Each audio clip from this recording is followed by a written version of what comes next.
Let's go. Oh, Boys on tour. we're on tour. Hey. I can't believe we're doing this. Well, who's doing an intro today? Is it you? It's me. Hold on, let me get rid of my Panadol. There you go. We're very prepared. Welcome back to the Split Shift Pod, where we cut through the bullshit and the noise. My name is Dan, My name's Jamie. and we are not in studio. We're on tour. We're on holidays. We're on holidays. Where are we, Dan? We're in Melbourne. We're so devoted to this podcast that it's a Thursday now, and every Thursday we jump couldn't miss into the it. studio, aka Jamie's house, and yeah, well, it's AKA Thursday, and we're the Melbourne fucking museum. museum. We've got the Melbourne Museum right behind us. We're actually doing this. It's broad daylight. There's people walking around and they're looking at us, and we're just gonna get stuck in. I feel a little bit naked without the chessboard. Very naked. Like Loki. Yeah. We don't realise how much we actually rely on that. Yeah. But either way, we're going to try to pump through this. Yes. Speed run. Yeah. How many questions are we going to try to get through? We got 10 questions. We're going to do what's known as a speed run of 10 questions. We're going to ask each other a question each. And just to keep it interesting, just so we don't go overboard with this, is that we're going to do, if we were to respond back with an answer, we only have 10 words. Yeah, 10 we have beers to drink. We have stuff to do. we got food We to got eat. birthdays to tend to. And All sorts of stuff. probably go to the museum as well while The we're here. timer on my watch is going to be on for 60 seconds each question as well. So Yes. So we got given a bunch of questions from you guys. In particular, most of it was from one particular member. Shout out, and they're fucking awesome because they are some of them pretty left wing, some of them are pretty on what we talk about, and we hope you like it. Should we shoot off the first question? shoot off first. All right, man. Okay, first question is, how do I get over feeling guilty about saying no to things that don't align with my goals? All right, 60 seconds. Oh, this is fun. so much more stressful. Saying no to things that don't align with my goal. So, first of all, you need to, similar to what we said last week in last episode, number 7, Yep. make sure you know exactly why you want the thing, know exactly where you're going, and then pick your lifestyle that aligns with that. Does that make sense? Perfect. So make sure you know where on that spectrum between strict and adherent you want to go. And then if that thing that, you say you might need to say no to, where does that land? If you can take the guilt out of it and be like, this is why I'm actually doing the thing, you're going to be much more, I guess, receptive to people around you. You're going to enjoy life more, and you're not going to feel like you're restricting yourself and saying no to everything. Correct. So just pick your battles. Saying no is going to be inevitable at some point during your journey. Yeah. And I think that's me. 10 words, go. I think you nailed it.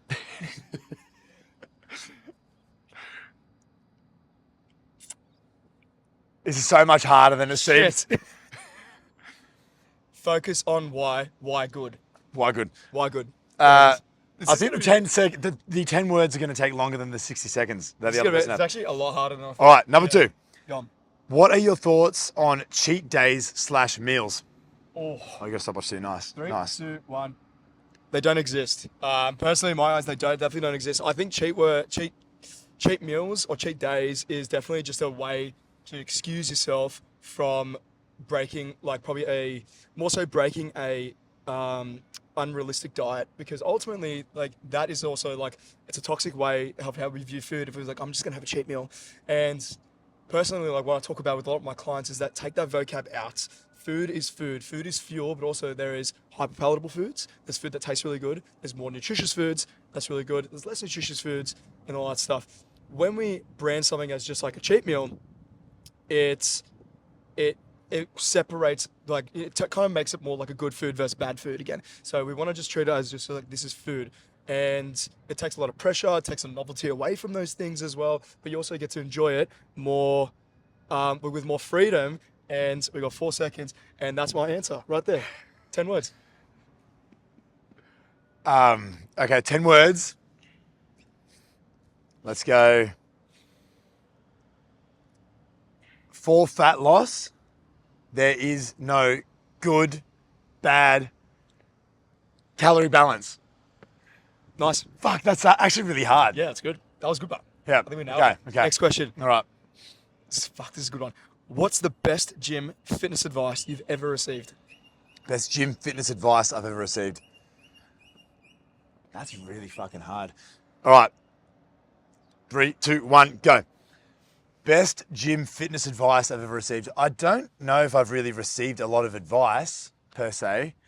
I would say just experience, trying everything, making sure you're not in a mindset where this is just what I need to do for the rest of my life. There's no right or wrong cardio. There's no right or wrong form of exercise. Find shit that you actually enjoy. And the number one thing, if you're going to fucking quote anything, consistency is fucking everything. Consistency will trump everything else. If you can find something, a form of exercise, a form of training that you really, really enjoy and you see progress with, you'll do better than anybody else if you're just consistent and you actually enjoy it. Facts. 15 seconds left. Hi, Mum. I hope you're doing well. I hope you're watching. And me and Dan are on holidays. We're having a good time together. And that's done. Good. Sweet. 10 words. Embrace the journey. Zoom out. You're in this ride for life. That was 11, bro. You did embrace the... I think you did too. I don't know. Maybe I'm fucking tripping. I swear not enough fingers went up. They'll find out. They'll say it. Fucked. That's You cheating little cunt. Give me a question. Oh, sorry. Sorry. All right. Do you think it's possible to become obsessive in the gym in a bad way? Nice. Go. Yes. And to explain that is that, well, even though that it's a healthy outlet, it's a great way to focus on your goals, focus on yourself. Too much of good things can also lead to a bad thing. If you drink too much water, you can fucking die.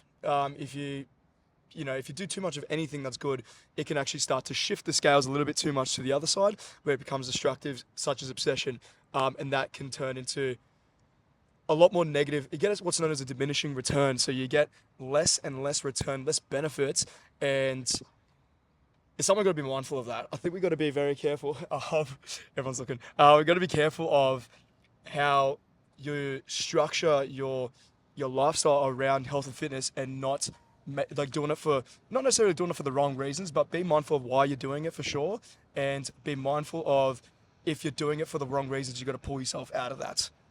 That's my take there. So yes, definitely think so. All right, 10 words. I would say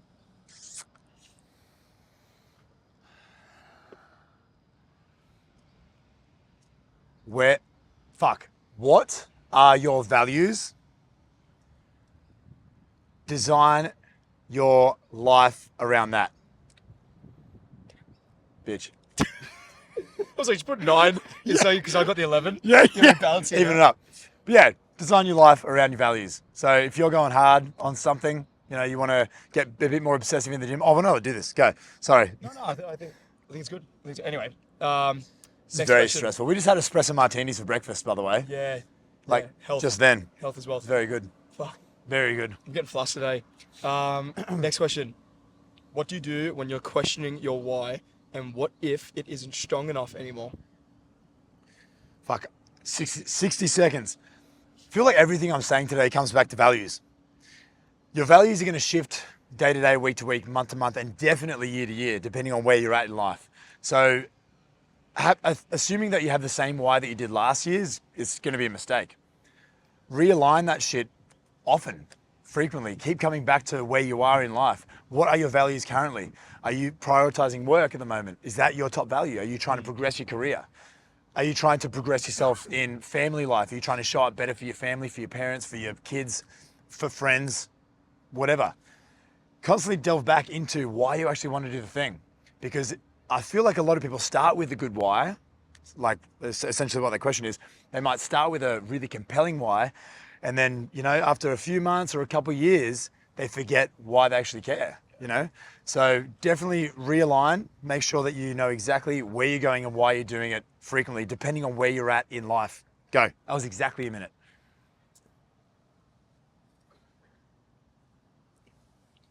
It's okay to reassess. Reflection is key. And change it. Nice. Yeah. Nice. If it doesn't realign, change it. Fuck, It's this okay. really shows how much we fucking just go on. We We ramble just go so on hard. tangents. This might actually change our lives. This could actually be the most beneficial thing we've ever done. Literally. Also, all right. Hang on, before you do, I'm gonna check something. I want to check if this thing's fucking still recording. Oh, We're good. so we're on. Okay, good. Yeah. All right. Oh, this is a goodie. This is exactly what we're doing right now. How do you actually enjoy time off from the gym, like for holidays, without feeling like you're losing your progress? Very appropriate. Yes. You have other. If you look at your values again, we always talk about values and whys, because they're the big pebbles, right? I think with knowing where, how much energy you want to put into things, it kind of like ties into back the obsession question as well. Is that too much of good things can cause that diminishing return. So knowing, when you should have that rest day, or to live your life a little bit more. Health and fitness is a vehicle that kind of enhances or like magnifies all those things. So enjoy those parts too. Since you're like incorporating, healthy lifestyle or healthy living through the gym and stuff like that, you don't want to forget the other stuff as well of what makes life so fantastic. A little bit of like the the hedonic lifestyle, like eating your favorite foods and going out drinking with your mates or catching up, going on a holiday, going on stuff like that.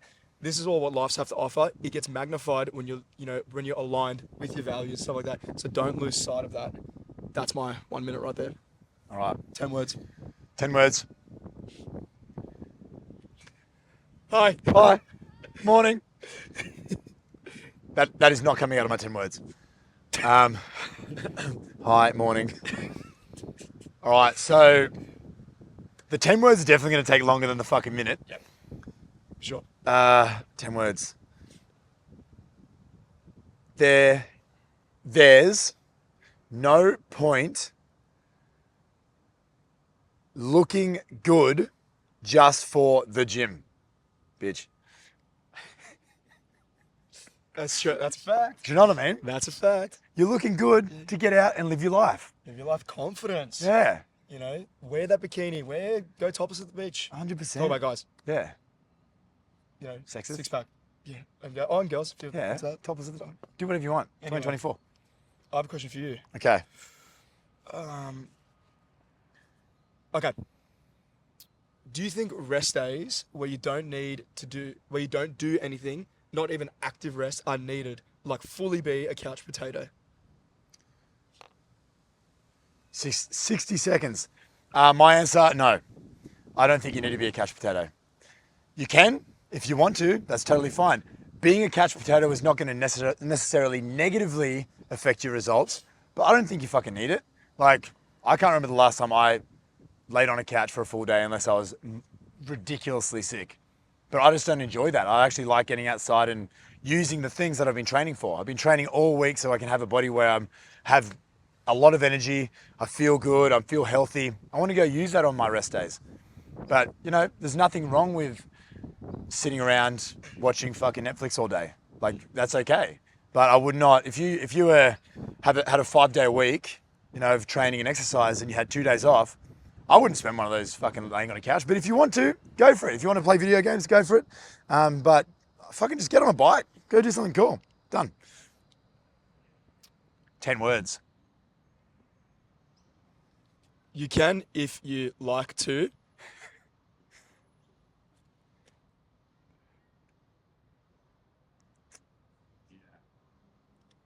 That's my answer. Bitch. It's a child, man. Oh, sorry. Morning. Morning. It's all happening. All right. Couch potato. All right. Cool. Number 8. We're almost there. Cool. Do you believe the body can store emotional trauma? I've heard there are exercises to release emotional trauma from the hips, but is that a real thing? Oops, I just locked it. Right. Oh, shit. To answer that last part, I'm actually not too sure about the hip one. I might actually look into that. But absolutely, like if you're looking at outlets, like healthy outlets, the gym is definitely really, really good for that. I know when I have my really bad days, or my clients have the really bad days, they come in like prior to the session and feel like, Dan, I just didn't want to be here. I feel like shit. Almost cancelled. Then after the session, I guarantee like 99% of the time, they're like, fuck, I feel so much better. It's a great way. It is cathartic. It's like, it is a release on those emotional stresses that you have. So it's good to utilize that. specifically for like, it depends on, I guess, like when you think of trauma, hard to say. I think we can't be overstepping that one a little bit because everyone's different. But knowing that from an outlet perspective, how the gym provides so many health benefits physically and mentally, especially mentally, it is definitely there. So I'd say yes, but depends. 10 words. Nice. 10 words. Yes. Trauma, emotions can be stored in the body. Fuck. I want to say more. Whoa. Bitch.